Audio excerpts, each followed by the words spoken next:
people think you join the Mafia for money. The truth is much simpler.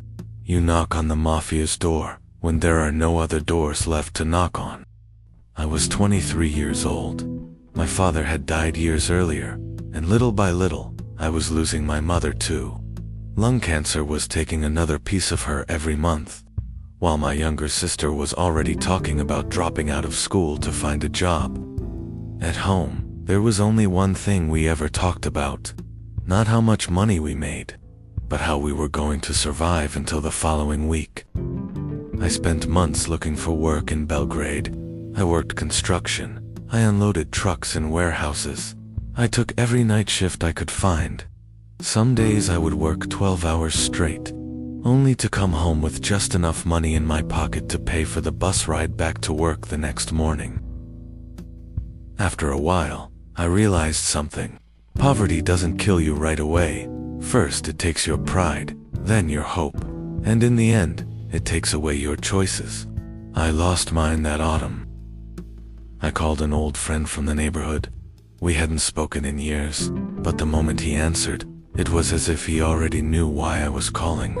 He didn't ask how I was doing. He didn't waste time talking. He simply gave me an address, an old auto repair shop. Then he hung up. The following afternoon, I went there. From the outside, the building looked abandoned. Rusted shutters, broken windows, and a concrete floor stained with years of oil. But the moment I stepped inside, I understood. Cars weren't the only things being repaired there. About 10 men were waiting in complete silence. No one spoke. No one looked at anyone else. It was as if everyone already knew the truth, but nobody wanted to be the first to say it out loud. So I stayed quiet too. About half an hour later, the door opened. The man who walked in wasn't wearing an expensive suit. He didn't have bodyguards either. Yet every person in the room stood up at the exact same moment. That was when I knew who he was. Dragan. Some names in Belgrade never appear in newspapers. They live in the way people lower their voices when they say them. He sat across from me and studied my face for a long moment. He wasn't trying to look intimidating, nor was he pretending to be friendly. There was simply a calmness about him that settled deep under your skin and made you uncomfortable. Then he reached into his pocket, pulled out a small brown envelope, and placed it on the table. Inside was nothing but an address. Nothing else. No explanation, no instructions, no questions. I took the envelope and left. The address led to a small auto repair shop on the other side of the city. An elderly man answered the door. He didn't seem surprised to see me. Without saying a word, he disappeared into the back room and returned a few seconds later, carrying a black duffel bag.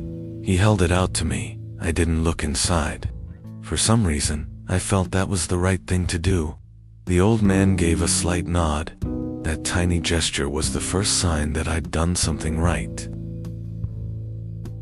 When I returned to the garage, Dragan took the bag, unzipped it, glanced at the stacks of cash inside for only a few seconds, then zipped it shut again before looking directly into my eyes for the first time. There was approval in that look, but trust wasn't there yet. Over the following weeks, I repeated the same job again and again. Sometimes I transported money. Sometimes I delivered envelopes.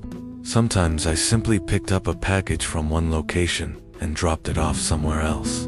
I never asked what I was carrying. Eventually, I realized something. The people there weren't afraid of answers.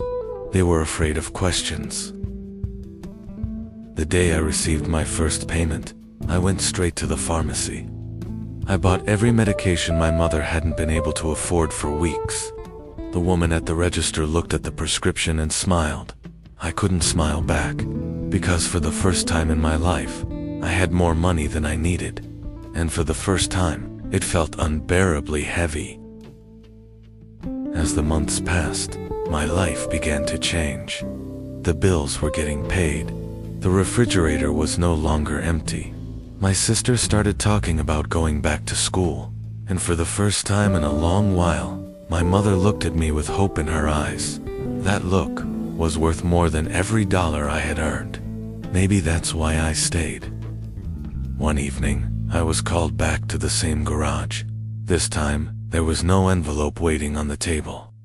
There was only a small black box. When I opened it, I found a handgun inside. Until that moment, everything I had carried belonged to someone else.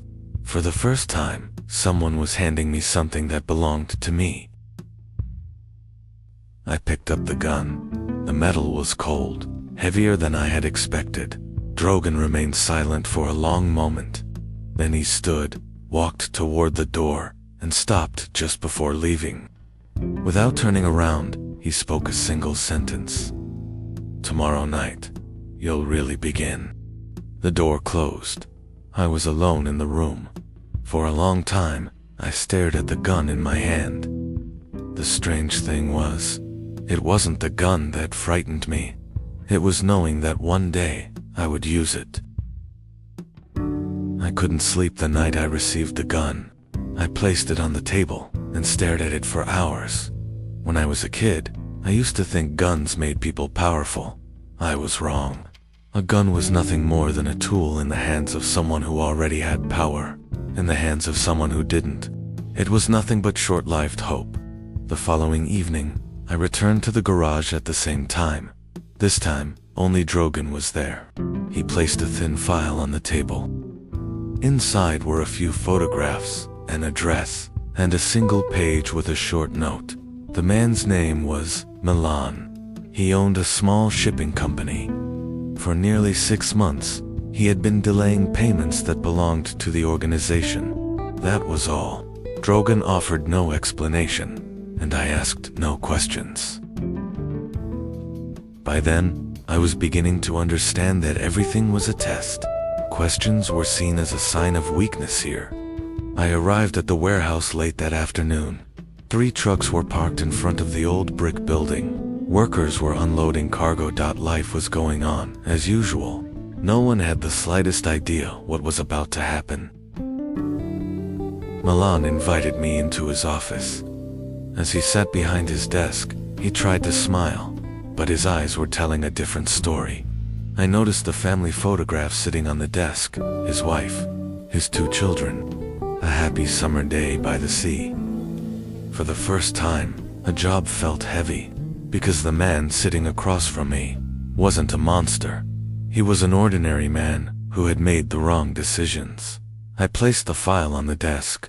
I didn't say a word, neither did he. For nearly 30 seconds, we simply looked at each other. Then he opened his safe. He took out every last dollar. The payment was complete. As I packed the money into the bag, I noticed his hands were shaking. Mine were shaking too. I was simply the only one who knew it.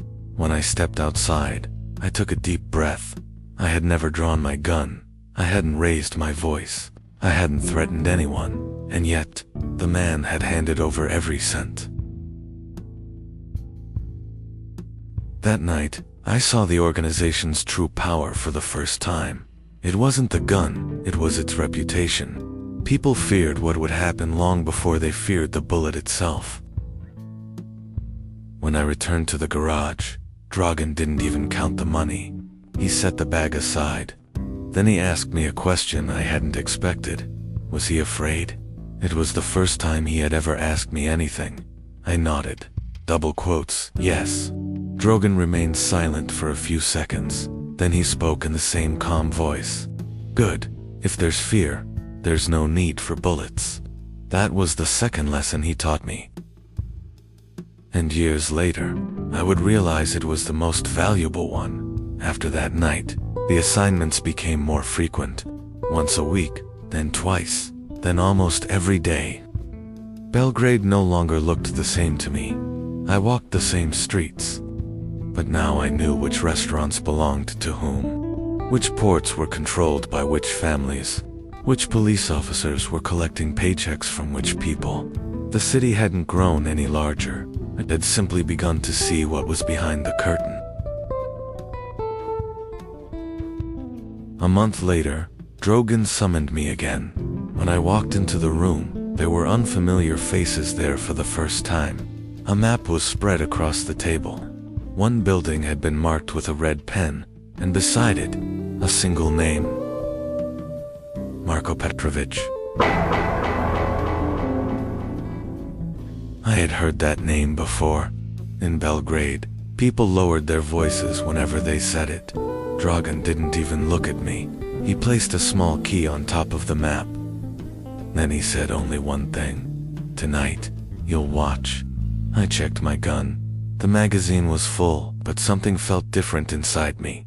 For the first time, I had the unmistakable feeling that something was about to change forever.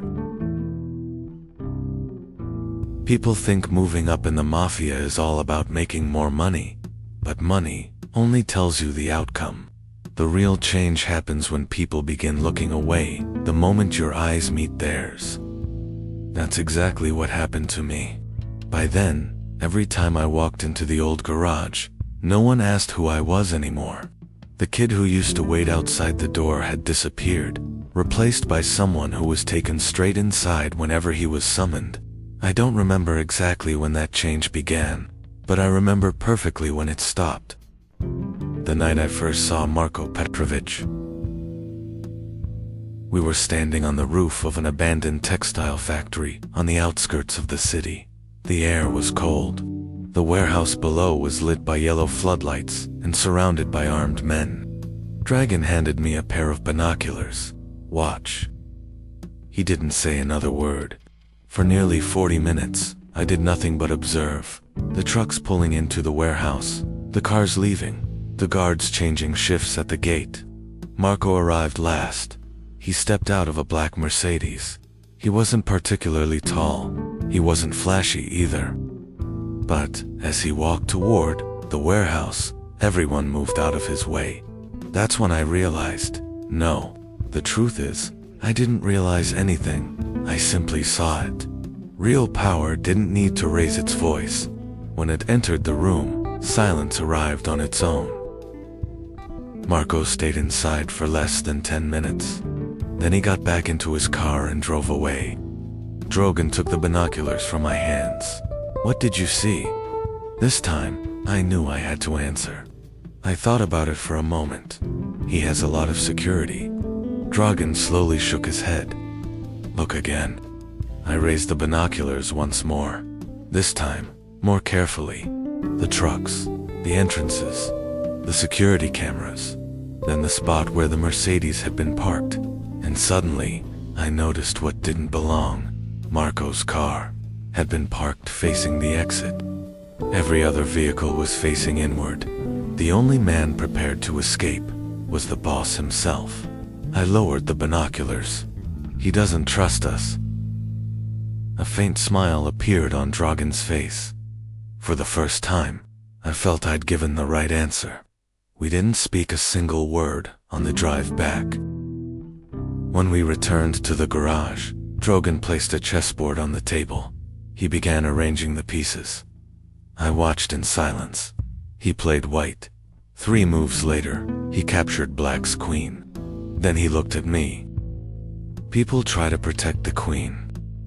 He reset the board. This time, his first move was a pawn. The real players. He lifted his hand away from the board. Calculate where the pawns will be looking long before anything else. That night, he didn't show me an operational plan. He didn't give me firearms training either. He was teaching me how to think. Years later, I realized something. The most dangerous men in the organization weren't the best shooters. They were the best strategists. For the next 2 months, we didn't touch Marko. My men were beginning to think it was cowardice. They never said it to my face, but I could read it in their eyes. And honestly, I couldn't blame them, because when I was 23, I had believed patience was another word for weakness. Dragan never rushed anything. One evening, he placed a thick file on the table. This time, there were no photographs inside, only accounting records, columns of numbers that meant nothing at first glance, delivery dates, license plate numbers, signatures. I stared at those pages for hours. Eventually, my head began to ache. Just as I was about to give up, one tiny detail caught my attention. Marco's trucks entered the same warehouse on the first Monday of every month. But on the second Monday, there wasn't a single shipment. Everything resumed during the third week, for 2 years, without changing once. That was far too consistent to be a coincidence. The next morning, I placed the file in front of Dragan. I opened it to that page and pointed to the entry. This time, he didn't say a word. He simply closed the file. Then, for the first time, he rested a hand lightly on my shoulder. That tiny gesture was worth more than every dollar I had ever earned. Because for the first time, he wasn't looking at me as someone who merely followed orders. He was looking at me as someone who could think. Maybe climbing the ranks in this organization had nothing to do with being more ruthless. Maybe it came from being more patient than everyone else.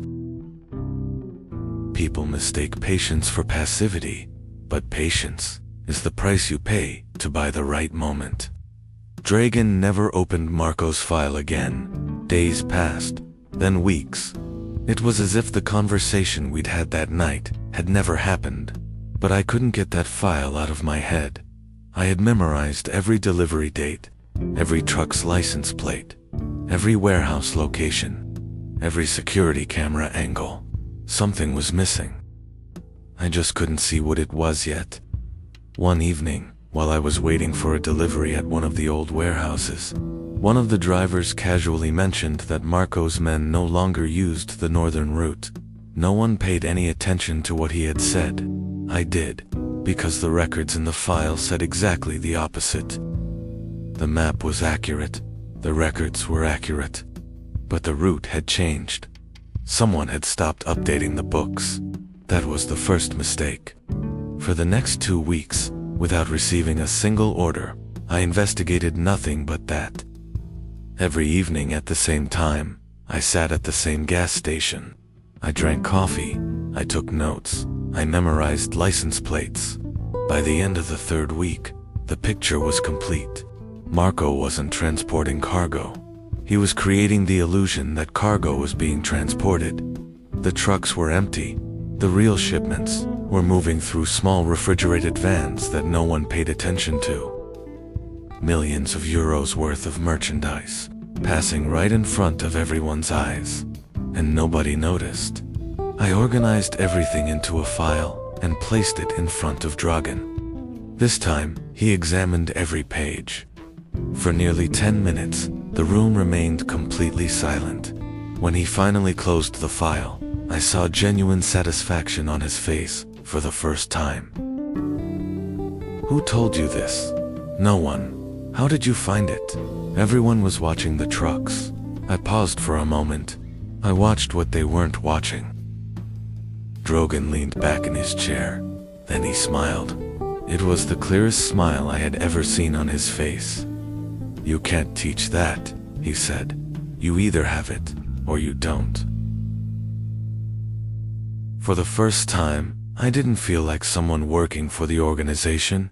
I felt like I was part of it. A week later, the shipment was intercepted. Not a single shot was fired. Not one man was injured. But in a single night, merchandise worth millions of euros simply disappeared. Rumors spread across the city. Some believed it had been the police. Others insisted there had been a traitor on the inside. Only 3 people knew the truth. Dragan, me, and Marco. Because he knew it hadn't been an accident.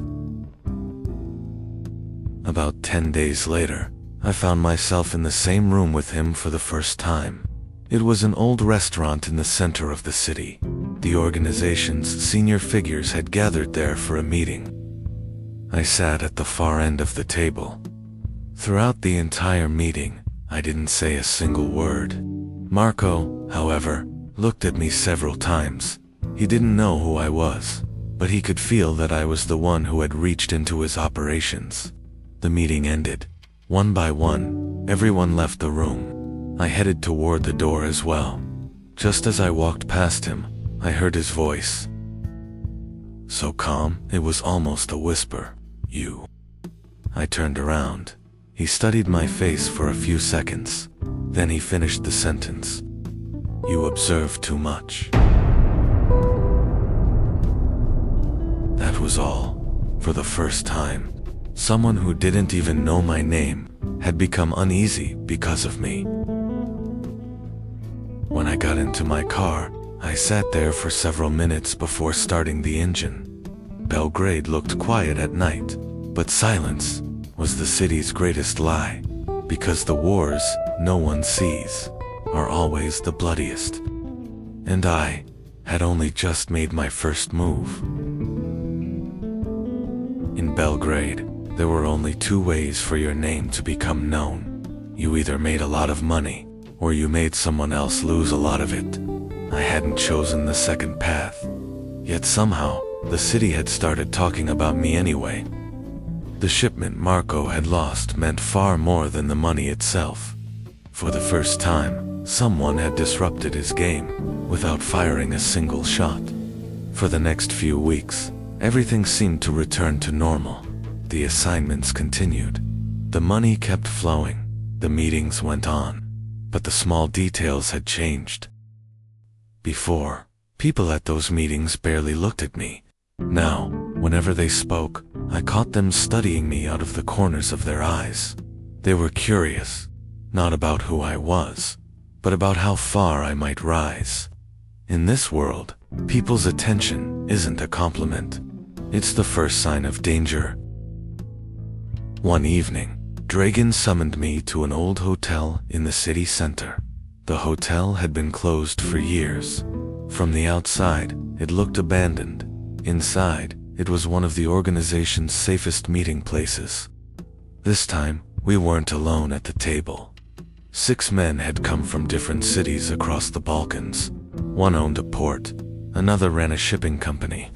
Others, officially, did no business at all. Yet they were the wealthiest men in the room. They talked for hours. Once again, I simply listened. When people talk about money, they're really revealing their character. Who's impatient, who's greedy, who's lying. Sometimes, a single sentence is all it takes to know.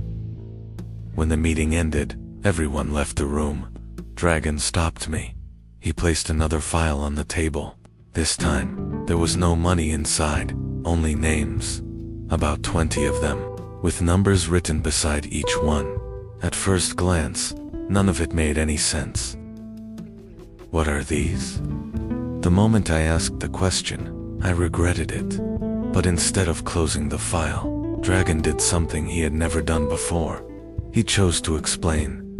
Marco's men. He turned another page. And how much he trusts each of them.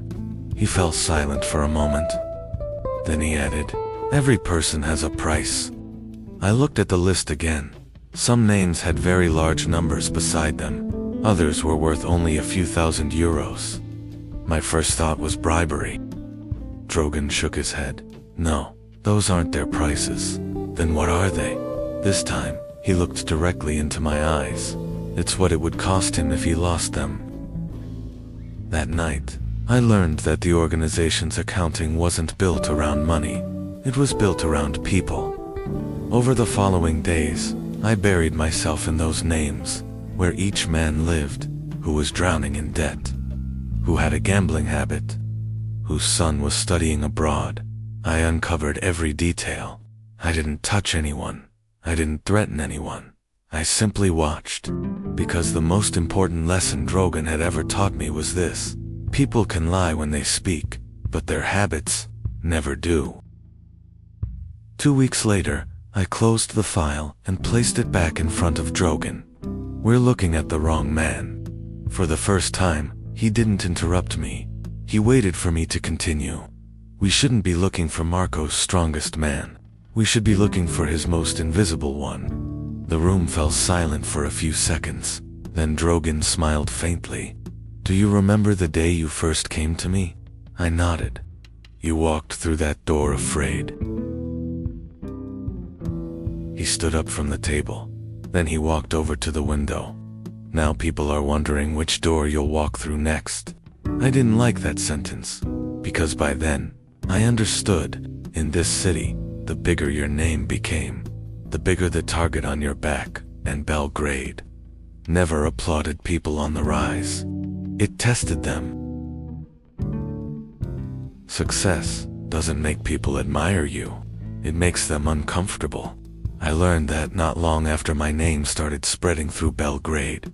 The people who used to ignore me were watching me now, some with respect, some with envy, and some with patience.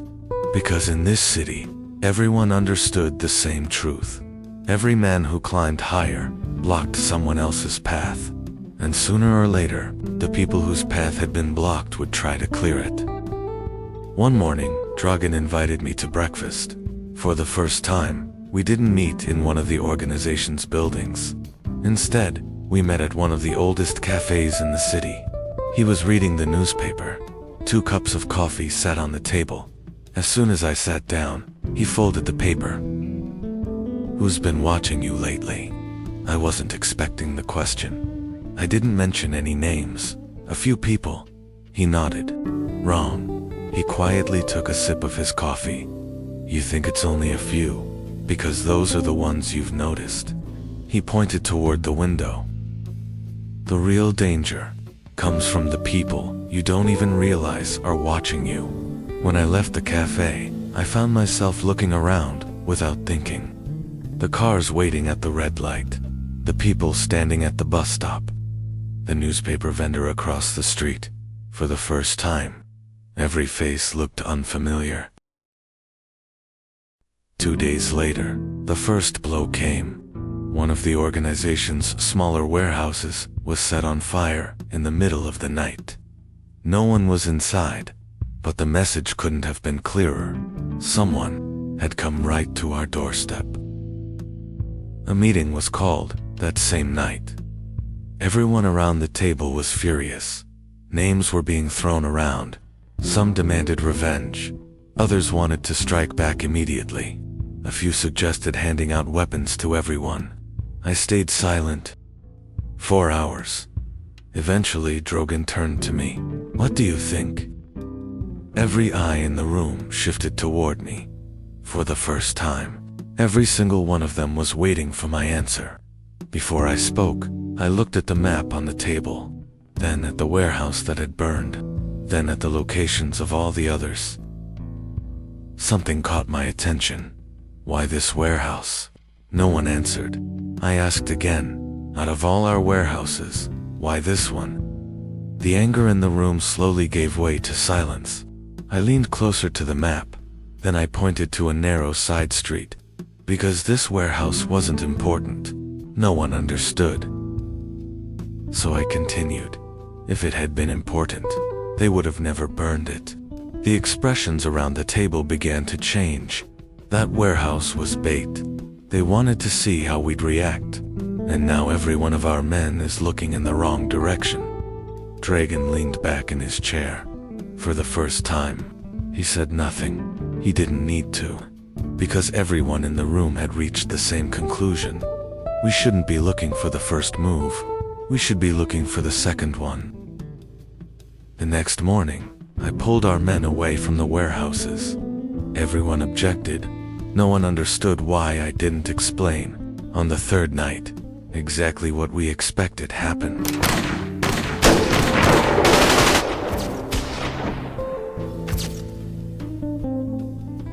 They attacked one of our cash transfer points on the eastern side of the city, but this time, they found no one there. We were waiting for them. The firefight didn't last long. Within minutes, the gunfire had stopped.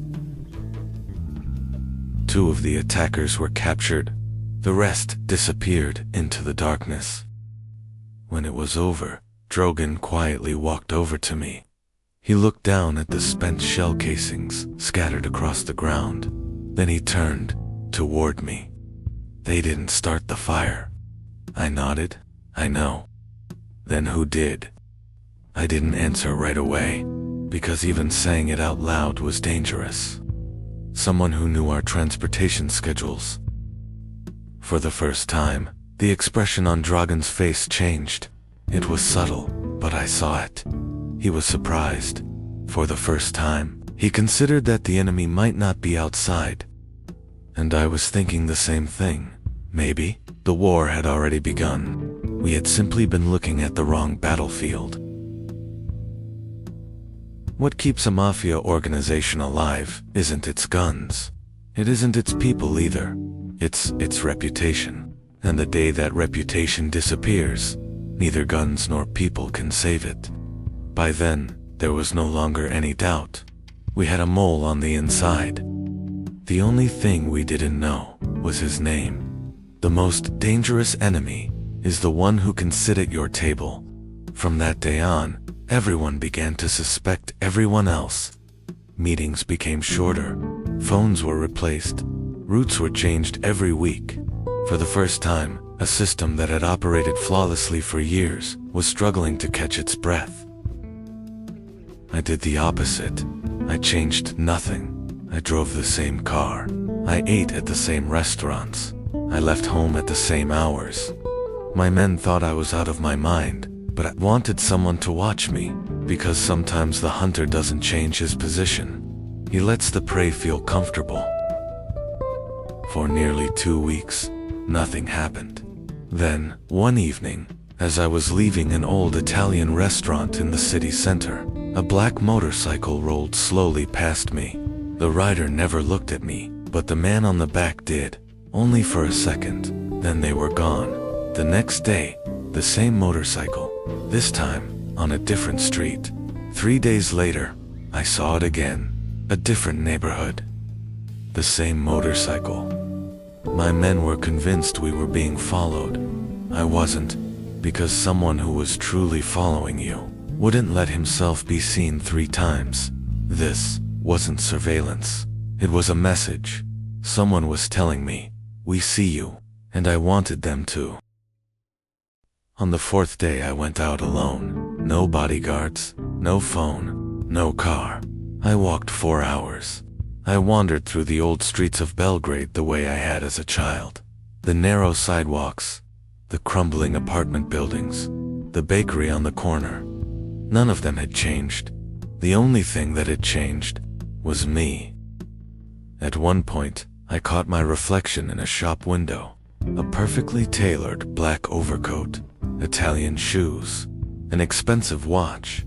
The boy who once couldn't afford a bus ticket was gone, but his eyes were exactly the same. Before nightfall, I stepped into a small cafe.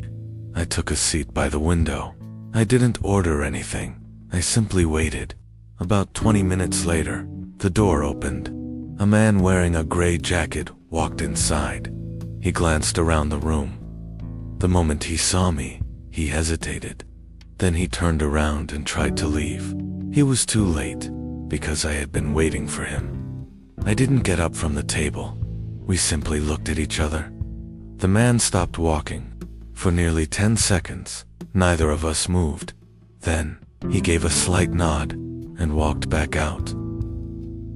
I didn't send anyone after him. If I had, they would have brought me the messenger, not the man who had sent him. I wanted the one giving the orders. That night, Dragan received me at his villa. 2 glasses were already waiting on the table. He poured us both a drink. Then he listened in silence. I told him everything that had happened. He never interrupted me once. When I finished, he walked over to the window. He looked out at the lights in the garden. Then he spoke in a calm voice. "They're not testing you anymore." He turned toward me. "They're measuring you."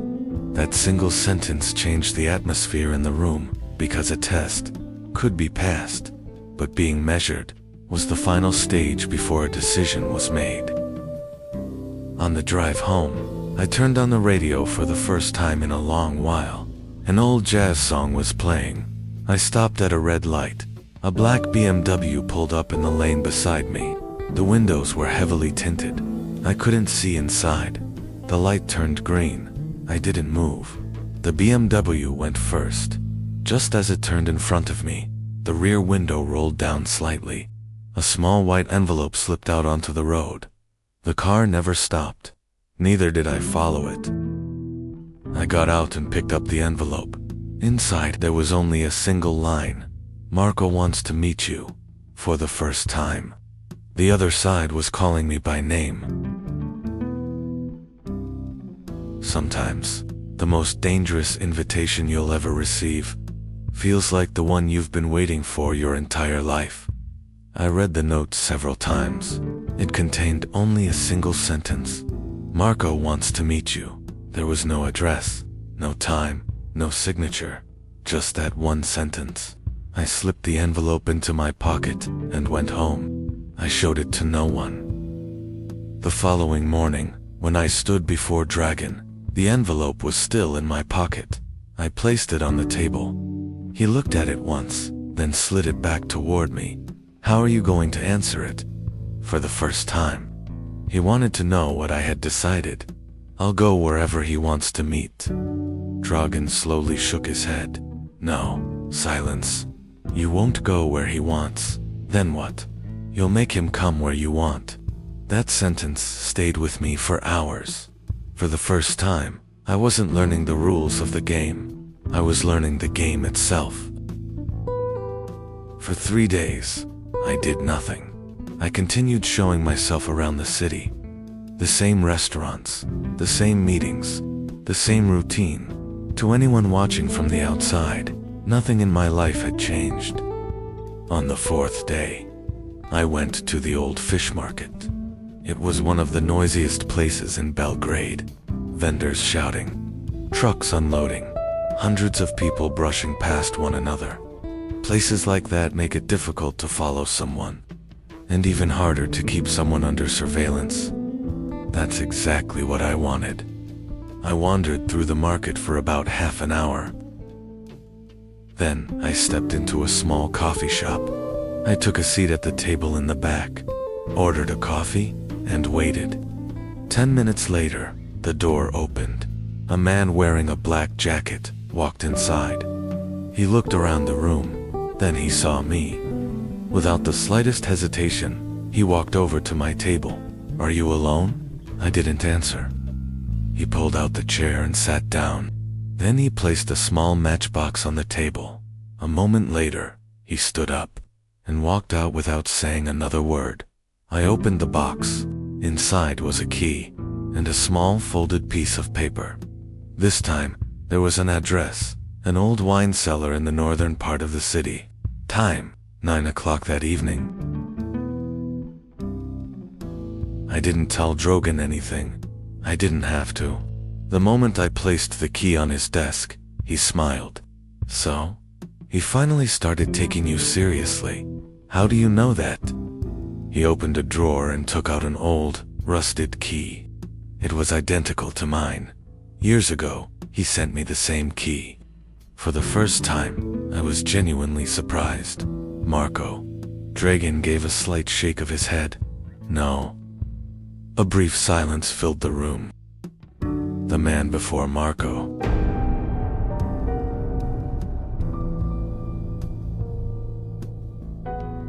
That single sentence changed the atmosphere, so this had been a tradition for years.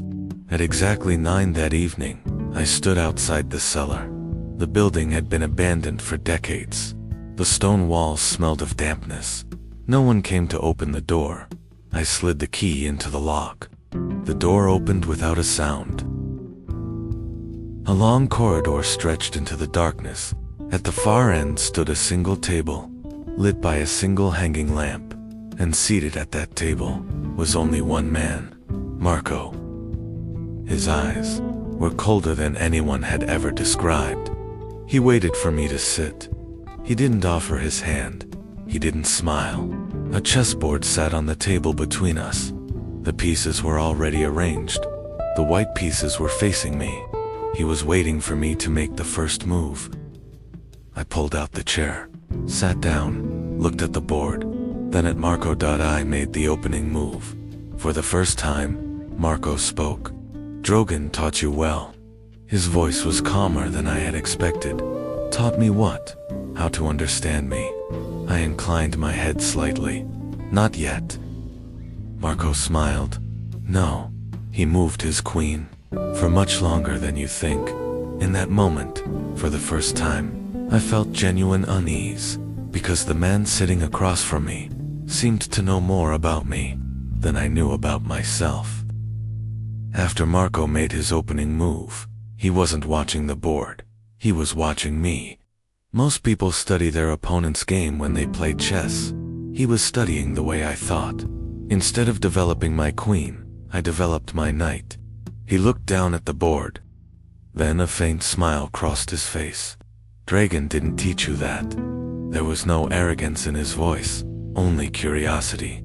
No. Then who did? No one. I lowered my head slightly, losing. Brief silence settled over the table. For the first time, the hardness in his eyes softened. That's when I realized something. Marco was used to people trying to impress him. I wasn't trying to impress him at all. For nearly half an hour, we played chess without saying another word. No threats, no negotiations. We never even spoke about the past. When the game ended, it was a draw. Marco began putting the pieces back into the box. After placing the last one inside, he reached into his pocket and pulled out a thin envelope. He laid it on the table. People do this for money. He slid the envelope toward me. Open it. Inside were bank account statements, port ownership shares, company names, large amounts of cash. One line at the bottom of the final page caught my attention. Total value, 48 million euros. I looked up. What is all this? Marco leaned back in his chair. It's mine. He didn't add another word. I waited for him to continue. One day, it could all be yours. For the first time, the real offer had finally arrived. When I walked out of the cellar, night had completely fallen over Belgrade. Rain had started again. The streets were empty. I walked toward my car, replaying every word Marco had said. Something about that meeting didn't feel finished. It felt like the beginning of something. I reached for the driver's door. Then, the windshield exploded. The first bullet missed my head by inches. I threw myself to the ground. Before I could react, two black SUVs blocked both ends of the street. Their doors flew open. 6 men, black clothes, automatic weapons. No warning, no negotiation, only gunfire.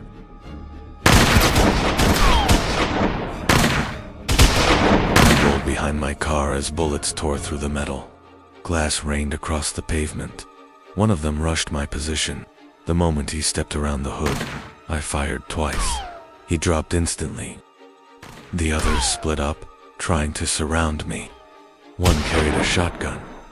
The blast ripped through the driver's door, sending steel and glass into my face. Blood ran down my cheek. For the first time, thinking no longer mattered, only surviving. Something rolled beneath the car. A grenade. I threw myself toward the sidewalk. The explosion lit up the entire street. My car disappeared behind a wall of fire. As the smoke began to clear, the 2 men I had taken down in the first exchange of gunfire still lay motionless on the rain-soaked pavement. The remaining 4 attackers looked at the burning wreck of my car. For them, that was enough. No one could have survived that explosion without saying a word. They climbed back into their SUVs. Seconds later, they disappeared into the night. I stood alone beside the burning wreck of my car, watching the flames. It was obvious. Those men hadn't been sent to deliver a message. They had been sent to make sure I never walked out of that cellar alive.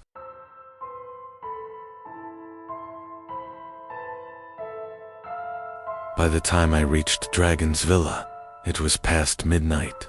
The front gate stood open. Cars had been abandoned across the driveway.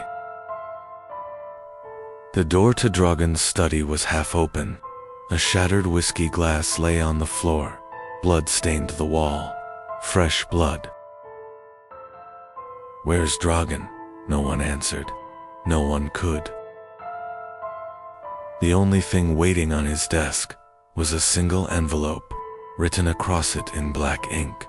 The game has finally begun. I slipped it into my pocket. At that moment, something inside me changed. I was done waiting for orders. From that night on, I would be the one giving them.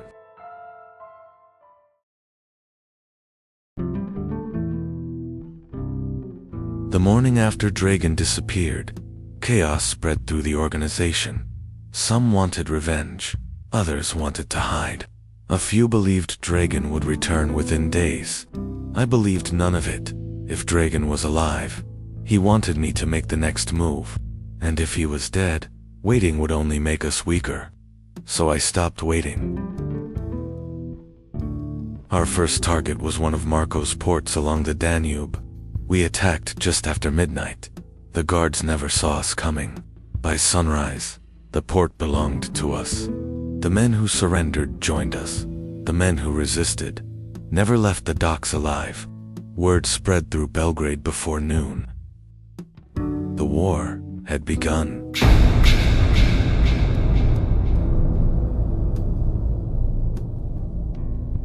A week later, the city's largest underground casino changed hands. Its owner refused to cooperate. The following morning, his body was found floating near the riverbank. No one claimed responsibility. No one had to. Everyone already knew. Then came the gambling houses, the loan sharks, the warehouses, the clubs. Every business that had once paid protection money to someone else now paid it to me. Those who accepted the new rules stayed in business. Those who didn't disappeared, one by one. Belgrade was changing, and so was I. 3 rival gangs vanished within 2 months. One leader was shot inside his own penthouse. Another disappeared while trying to cross the Serbian border. The third was never found. People stopped asking where the bodies were. They only asked who would be next.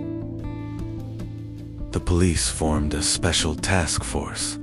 Politicians demanded arrests. Newspapers printed my name without printing my name. Everyone knew who controlled the city. No one dared say it out loud. One evening, I walked into one of Belgrade's oldest restaurants. Years earlier, the owner had made me wait outside because my clothes weren't good enough this time. He greeted me at the door himself. The conversation stopped the moment I entered. Forks froze in midair. No one looked me in the eye. Fear had replaced respect, and fear lasted much longer. Months passed. The war was over. Belgrade no longer belonged to competing families. It belonged to one man, me. Then, after disappearing without a trace, Marco finally reached out. There were no threats, no negotiations, only a single sentence. "You're ready now." Below it, an address. The abandoned railway hangar. This time, I didn't keep him waiting. The following evening, I drove alone to the abandoned railway hangar. The massive steel door stood open. Only a single light burned inside.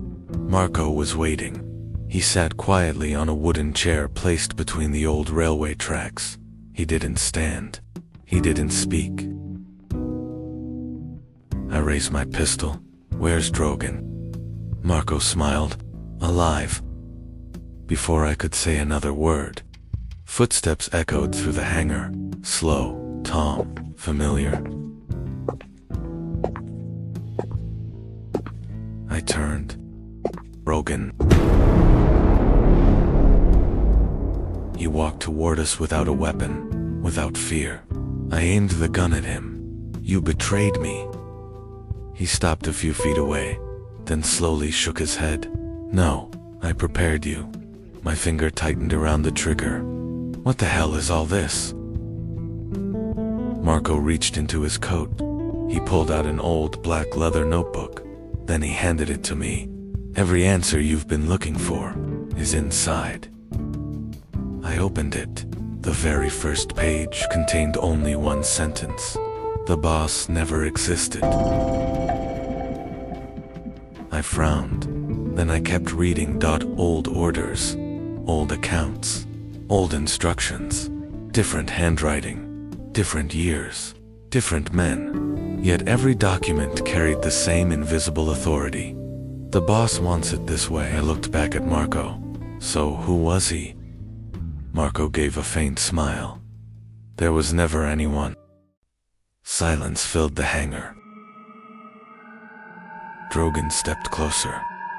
For decades, every man believed someone above him was taking orders from someone even higher, and every generation passed the same story to the next. I looked down at the notebook again. Everything suddenly made sense. The anonymous letters, the keys, the envelopes, the meetings, the invisible authority. The entire organization had survived for one reason. Nobody had ever questioned the myth. Marco slowly placed a pen beside the notebook. Now it's your turn. I looked at the final page. There was only one empty line, waiting for a name. My name. If you write it, Dragan said quietly, nothing changes. The organization lives on. And if I don't, Marco answered, someone else eventually will. For several long seconds, neither of them spoke. Neither did I. I picked up the pen, held it over the page. Then, I put it back on the table. No. Neither man looked surprised. Marco simply smiled. Every man before you said the same thing. He paused. In the end, they all wrote their names. I closed the notebook. I won't. For the first time, Dragan smiled. Not with pride, with relief. I hope you're right. I turned around and walked toward the exit. No one tried to stop me. As I stepped outside, the first light of dawn was beginning to rise over Belgrade.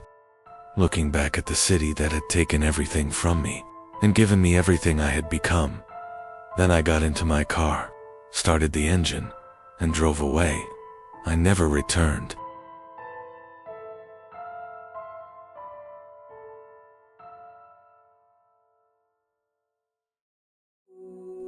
Seven years later, I was living in a small town on the coast, far away from Belgrade, far away from that life. One morning, while drinking coffee outside a quiet cafe, I opened the newspaper. A small article on the last page caught my attention. Authorities are investigating a powerful new criminal organization operating in Belgrade. One sentence made me stop reading. Organization members would only say, the boss wanted it this way. I slowly folded the newspaper, then looked out across the sea. Marco had been right. Power never disappears. Someone always steps in to replace it. Sometimes I still think about that notebook, about the empty line. I don't know whether someone finally wrote a name there, or whether it's still blank. Maybe, I don't want to know. Because the most dangerous prisons are the ones people choose to build for themselves.